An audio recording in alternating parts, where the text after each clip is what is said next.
বাংলায় যদি কেউ কাউকে আল্লাহ বলে এর প্রতিবাদ হওয়া দরকার আছে না না? এই জোরে বলে হওয়া দরকার আছে না নাই? হাওড়া জেলার নির্মলবাজি এমএলএ এর নাম, সে মমতাকে আল্লাহ বলছে, এটা আপনারা মানেন? এই জোরে বলেন মানেন?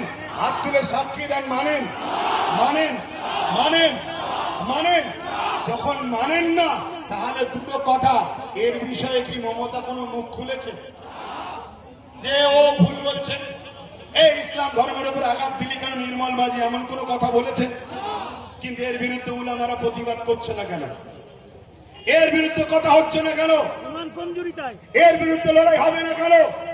আজকে বলো, আমাকে কেউ যদি মুজাদ্দেদ বলে আর আমি যদি চুপ থাকি, তার মানে তুমি ভেতরে ভেতরে চাইছি যে আমি মুজাদ্দেদ হই। এই কথা কি বলো না?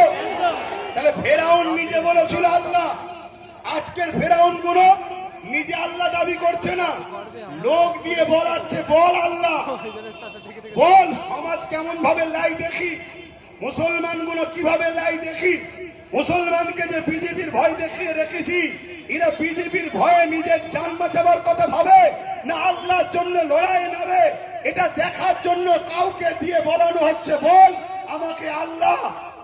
এখন বলুন, চুপ থাকা মানে ভেতরে ভেতরে মজা নিচ্ছে না লাইনে? একটু আওয়াজ দেবেন ভাই, কষ্ট দিচ্ছি আপনাদের, ভেতরে ভেতরে মজা নিচ্ছে না লাইনে? কিন্তু আমি জানতে চাইছি, আমাকে কেউ মুজাদ্দেদ বললো, আমি চুপ থাকলাম, তার মানে আমি সাপোর্ট করছি তার কথা, তাই তো নাকি? কিন্তু আমার যদি কেউ বিরোধী না করে এবং আমার পক্ষে যদি সে থাকে, তাহলে আমার বিষয়ে যে মুজাদ্দেদ বলেছে এটাকে সাপোর্ট করছে না করে না? আমি বুঝাতে পারছি? বুঝাতে পারছি? ধরুন মৌলানা আব্দুর রশিদ সাহেব আমাকে বলেন, বুঝাবার জন্য বলছি, আপনি বুঝাবেন না তো, কেন আপনার দাদা হুজুরের ভক্ত তো।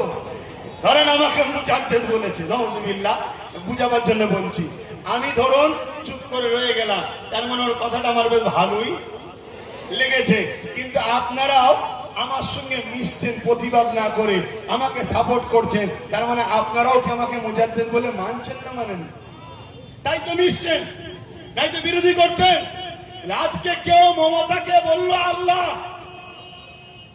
মমতা ব্যানার্জি প্রতিবাদ করছে না, ভেতরে ভেতরে মজা লাগছে। এরপরে আমরা মুসলমান যদি ওই মমতাকে সাপোর্ট করি, তার মানে ওকে আল্লাহ বলে মানে নেওয়া হলো না? হলো না?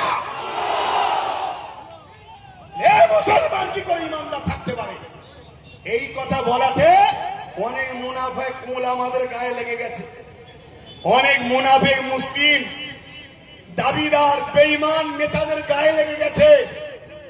যারা হাকিকাতে মুসলমান হবে, যাদের গায়ে ইমানদারের খুন থাকবে, একটা পরিচয় বলে যাচ্ছি, তারা গুনাহগার হতে পারে, ইসলামের দুশমন কোনোদিন হবে না। আর যারা মুসলমান দাবিদার, ইসলামের যদি দুশমন হয়, আমার ভাষাটা একটু কড়া হতে পারে, আল্লাহ রসুলের স্বার্থে বলছি, তুমি আমায় বয়কট করলে আমার কিছু যায় আসে না।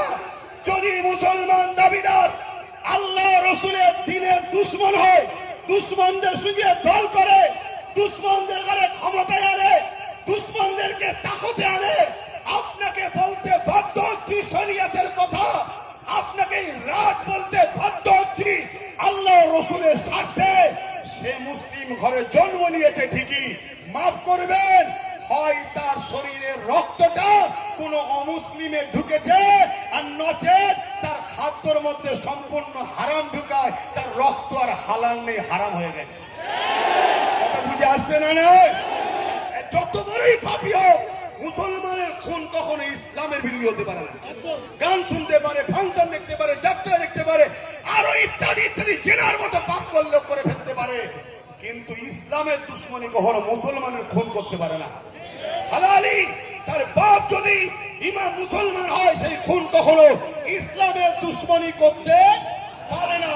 এখন একটা ছোট্ট কথা বলে আমি প্রোগ্রাম শেষ করব। একটা ভিডিও